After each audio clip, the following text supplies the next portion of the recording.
What's up? No load time. Joel here. Glad to be with you all for this special video we're doing.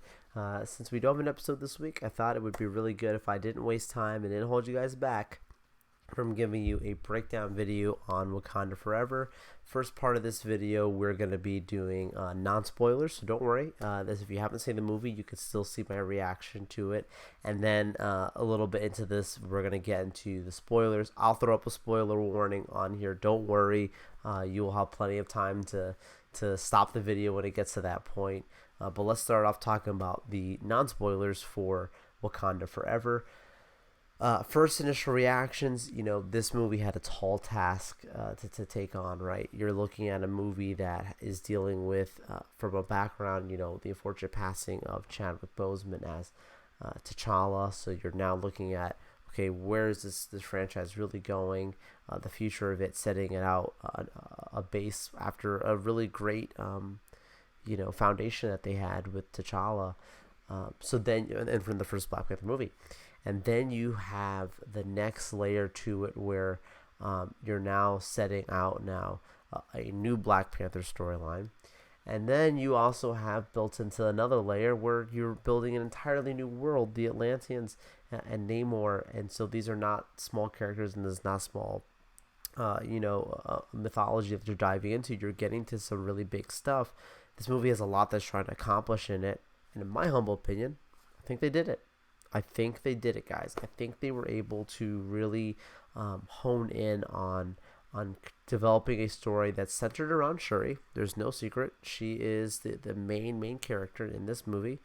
However, you're also able to give all these other characters that we know and love from the Black Panther franchise, from Wakanda, you're able to give them each their own moment and greater depth to them. And that's why, this movie being called Black Panther Wakanda Forever, it's really just a Wakanda movie, really, the way I took it.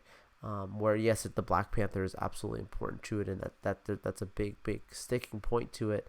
But really, the world of Wakanda is just done so well, and until you're able to get all these other characters to get their moment to shine, and also these new characters that you bring in, Namor, Riri Williamson as Ironheart, bringing in those characters and setting out some very big futuristic stuff. I mean, just absolutely bravo, well done.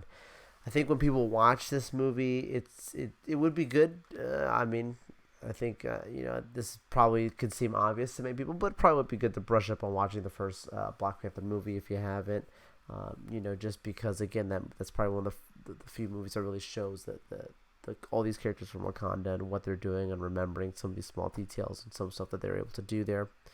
The Namor stuff, the Atlantis stuff, really well done. Visual effects really great. It could have been really odd, having characters swimming under the water. No, not to compare, not trying to either, but I know with the DC movies with Aquaman, that was something that people didn't like, the way Aquaman was shown in the first Batman vs Superman. Kind of looked like kind of weird where he's swimming underwater. And then in the Snyder world, it was done different with the bubbles and different things. Now in this movie here, you're able to see when they're underwater, they're underwater. They're swimming. They look like any normal person swimming underwater. It's just lit really well and really CGI heavy, I guess you'd say, really on it. But it's when it comes to like Namor speaking underwater, and I don't know how else to describe it. It's slow motion, but it's not slow motion. Like when someone's swimming underwater, it has kind of like an echo to it, the way the sounds are, and I think that they really nailed that aesthetic that they were probably going for. It's not me trying to get in spoilers. Again, it's not a spoiler at all. It's just these reactions that I have to how they delivered on this movie. Future Avengers stuff for sure. They definitely are setting up how the Black Panther is still going to be very much a part of the future of the Marvel Cinematic Universe. And I really look forward to seeing, what projects spin out of this. I know, the Ironheart series is coming up on Disney Plus. Look forward to seeing more of that.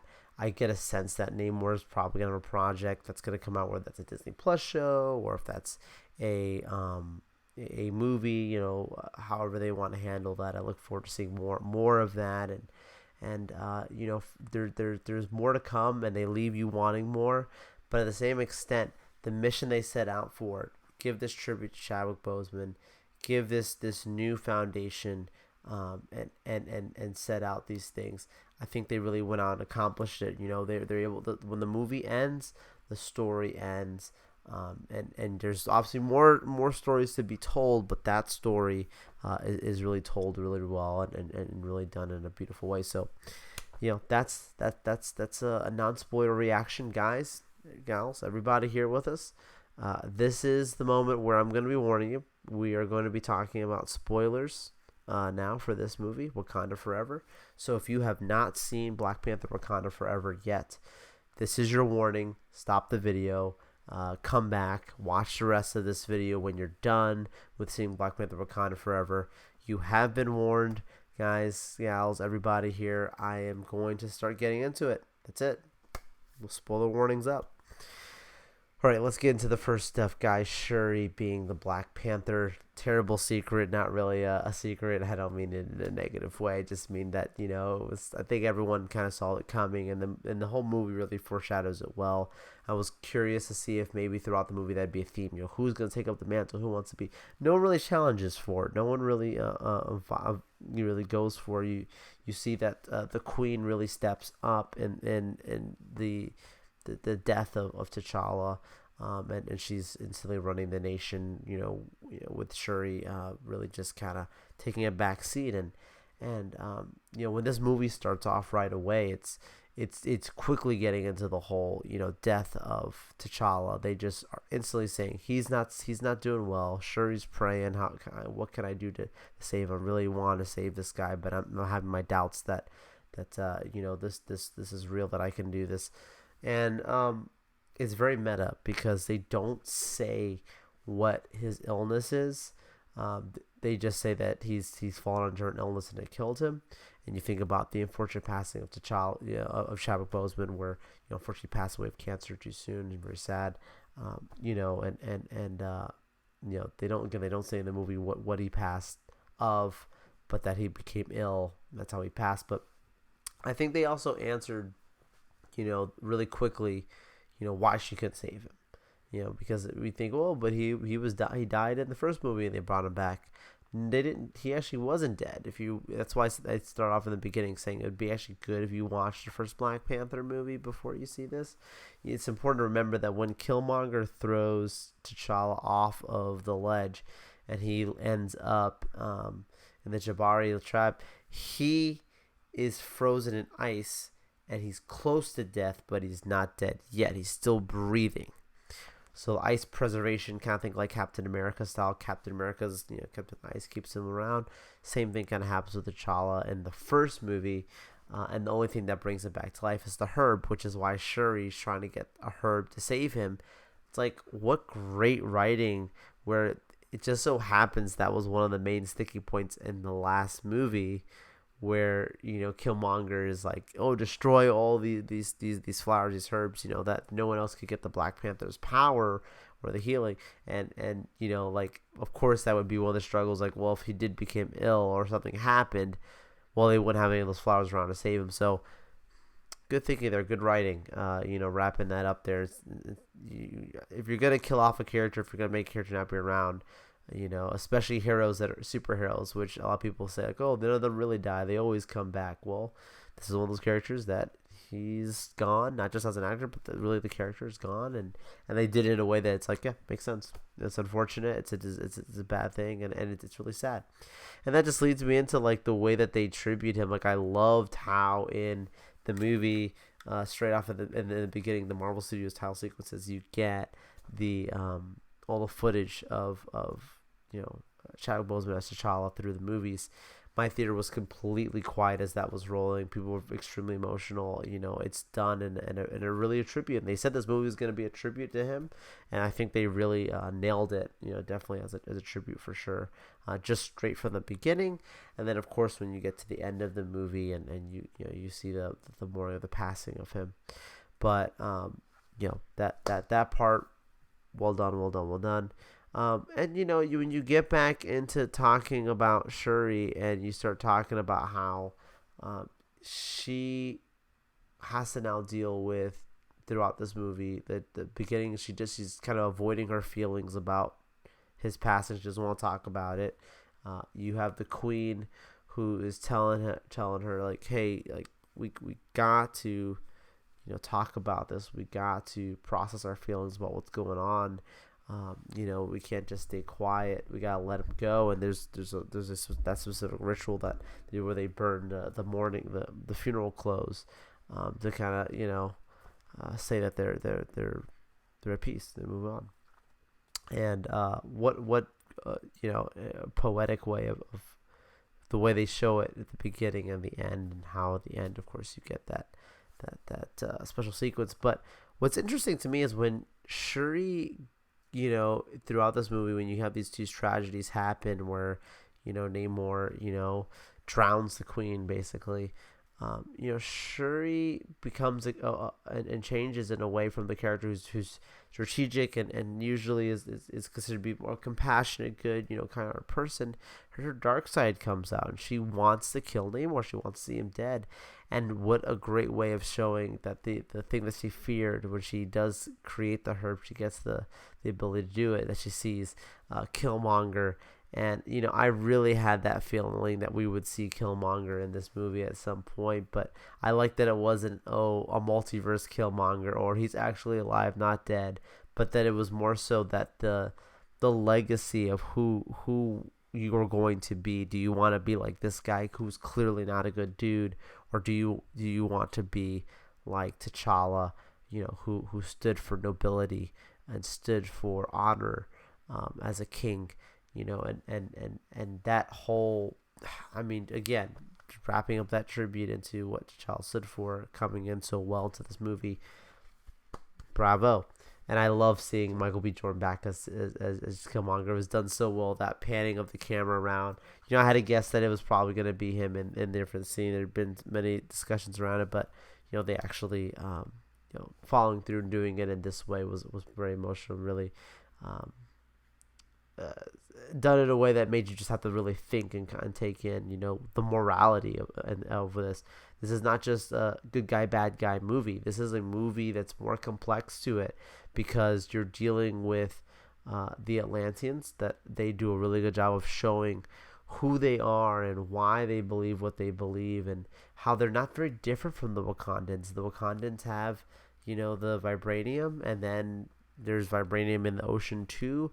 Now there's kind of this parallel where the Wakandans and Atlanteans are very similar. They are people who are deep in culture, tradition, kept away from society, and now protecting an extremely powerful and scarce asset, being the vibranium that they both have.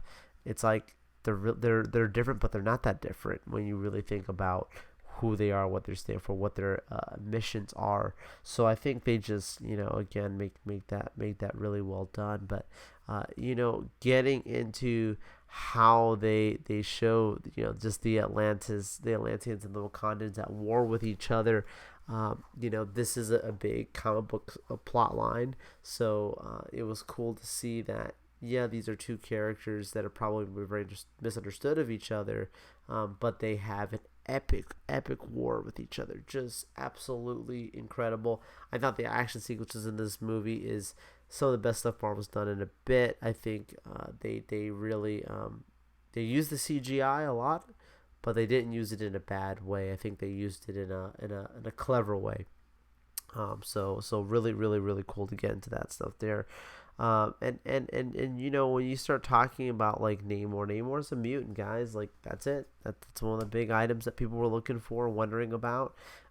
Him being a mutant means that he is, him and Miss Marvel now are a few characters that are confirmed to be a part of this yeah, this X gene, right? The X-Men gene doesn't mean he's an X-Men, part of the X-Men, the group of the X-Men. I don't think so. I think at some point maybe be an Avenger. Basically, it feels like they all end up becoming an Avenger at some point, right? But maybe he would be an X-Men, join the X-Men in battles, or maybe he'll just stay neutral and kind of be that guy who, when you need him, he'll show up. I don't know, but he's a villain in the story.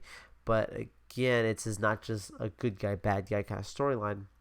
It's very philosophical. It's very um, character based, and makes you have to question what truly is right, what truly is wrong, and there's an understanding of where these people come from, and what if you were in their shoes, how you might think, how you might treat, and what really is the right thing to do.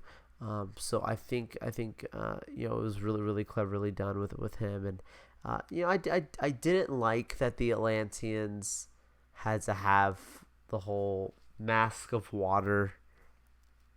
I seen the posters before, so I knew it was coming. I was like, why are these people wearing these masks? And it's kind of strange. Should they just be that if their species is underwater, they're good, and then when they come up on the Earth, they're good too. They can kind of go to both. Well, no, they only can be under the water, so when they come up on the Earth, they gotta have water on their face. Like, okay, not the worst thing, but something that was little taken back by it. But that's kind of, they made Namor the special one. He's the one that he can do both. He doesn't need a mask. And he's not blue. So he's. I think having these characters blue for sure kind of made me think a little bit of Avatar. It just so happened the Avatar trailer ran before this movie coming out. Of course, the Atlantis being blue, but that's how it was. This character's supposed to be blue, and that's how it goes. And Namor's not, but that's fine. Didn't bother me, but cool to point out, and I'm sure there's gonna be a movie, Disney Plus series, something coming more with the character. I'd have to imagine that's a part of the plan for sure at some point. Atuma being another character showing up in this that was pretty special, guys. This is one of those things where he will end up being a character that could be one of the biggest adversaries for Namor, challenge to the throne, and be that kind of person that that be that kind of person that could face the Avengers, like an Avengers level threat, or could just be an Atlantis level threat. But regardless, had one of the coolest action sequences in this movie.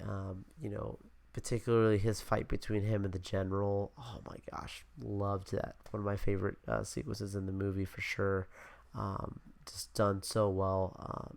These people aren't really just going for blood with each other.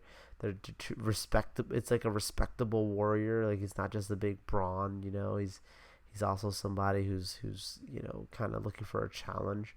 And just it was done pretty cool, and that leads me into talking about Ironheart. We gotta talk about the introduction of Riri, and they do her really well. My concern was that they were gonna have her be a character that showed up and was in the shadow of Iron Man, or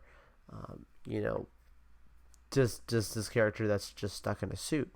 But what's really cool is we get to see the very specialness of who Ironheart is, and really done in a way we can look at her and say, this is an awesome hero that's going to do some really cool stuff going forward, because on her own, she reminded me a lot of like the way that Spider-Man was used in like Civil War, where it's like, okay, he's a hero, he's smart, he knows the stuff, he's needed to join the battle. In this movie, it's like, she's at MIT. Okay, not just any normal person gets an MIT. Okay, right? We're just accurate to the comics, right?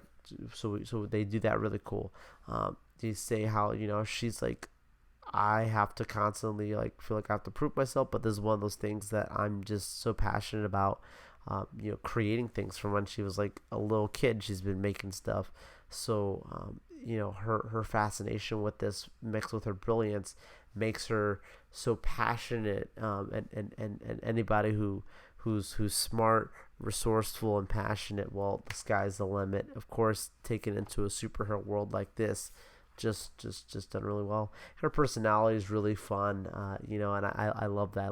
I love the way that they made her a character that has some funny humor, not annoying, nothing like that. I mean, in the sense where it's just, like it's youthful and it's really refreshing, and I'm a fan. I look forward to seeing more of her. Now it makes me excited to see more of her show, because it's like you almost get nervous because you're like, oh my goodness, it's so cool in a movie. You hope that the show on the smaller screen they don't make the character less than, but at the same extent, Disney Plus has shown that hey, their series they put money behind them. The production value looks pretty solid on a lot of them. So it's down to, as long as they have a good story, Disney Plus will definitely give you that quality. And you think about shows like Loki or WandaVision, it shows you, even if you're on the small screen, you can do something really cool. So I think, we don't have anything to worry about so long as they nail down what they're trying to tell us and go forward.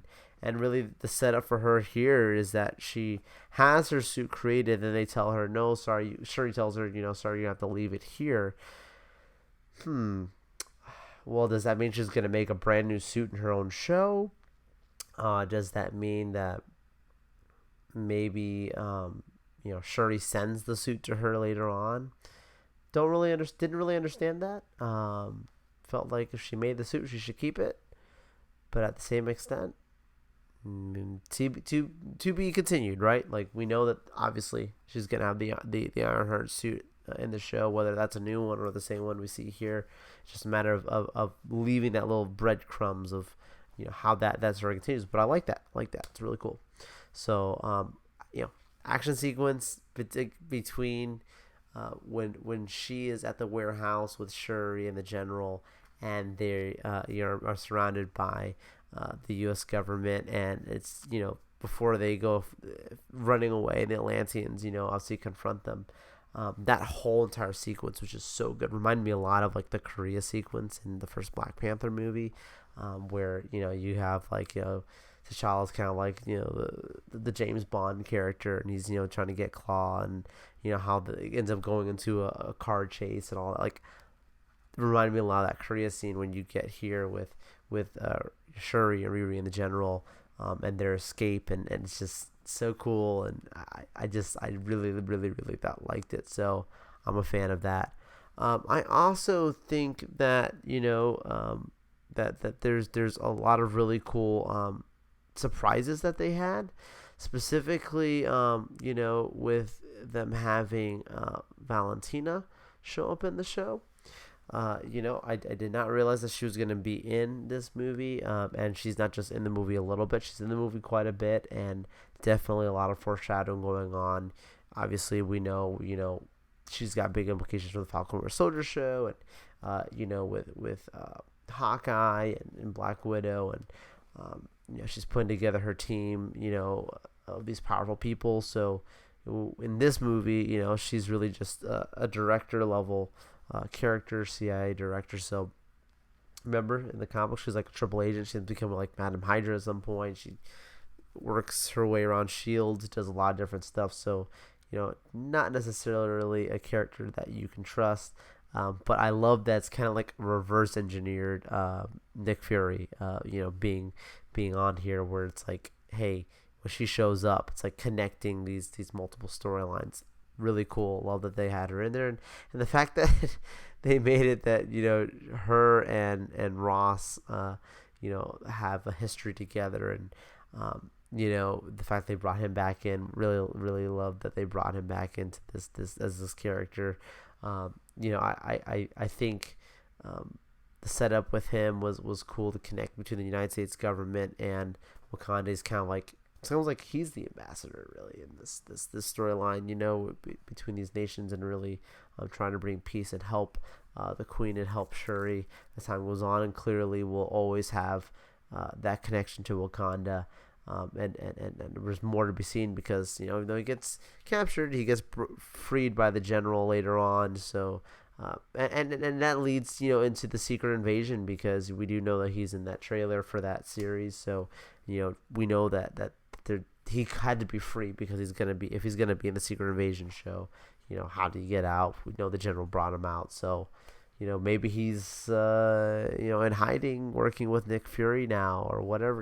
Maybe he's gonna have more information on Valentina, whatever they do with that storyline. So many questions, so much setup. I just love, love, love that they do that. Talking about more surprises, just Killmonger being in this movie as well. I had a feeling he'd be back in it, and the fact that he's the one that Shuri sees when she takes the herb, shows just that dark side of her where, you know, um, everything she goes through leads her to that question of legacy.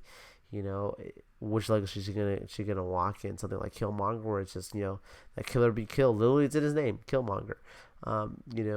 Getting that justice for her family, or is she gonna be like T'Challa and be noble and have this righteous sense of leadership and represent the people well. And I love how even when she's confronting and has an opportunity to kill Namor, she sees the queen even saying, show them who you are. And the question is like, who really are you? Don't become this. It's not just a good and bad, good guy bad guy storyline. It's a storyline behind character and justice, and there's just these deep senses of righteousness. So I really really really appreciate this movie. There's so much more things that I could probably say as I digest this movie more. We're gonna definitely talk about it on the podcast in a full episode.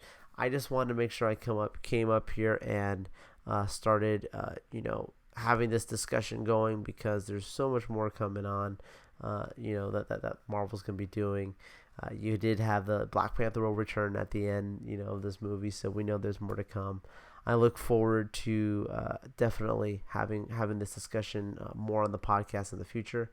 Thank you all so much for sticking with me here on this special no load time video where we're breaking down Wakanda Forever.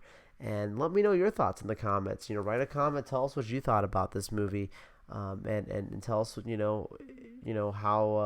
how you think the future of Wakanda and the future of Atlantis will be in the MCU. Love to speculate, to get your thoughts on it.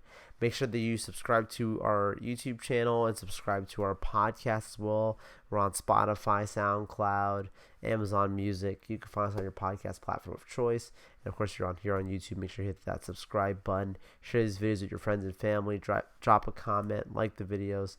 We really appreciate your support. And we'll see you on our next episode of No Load Time.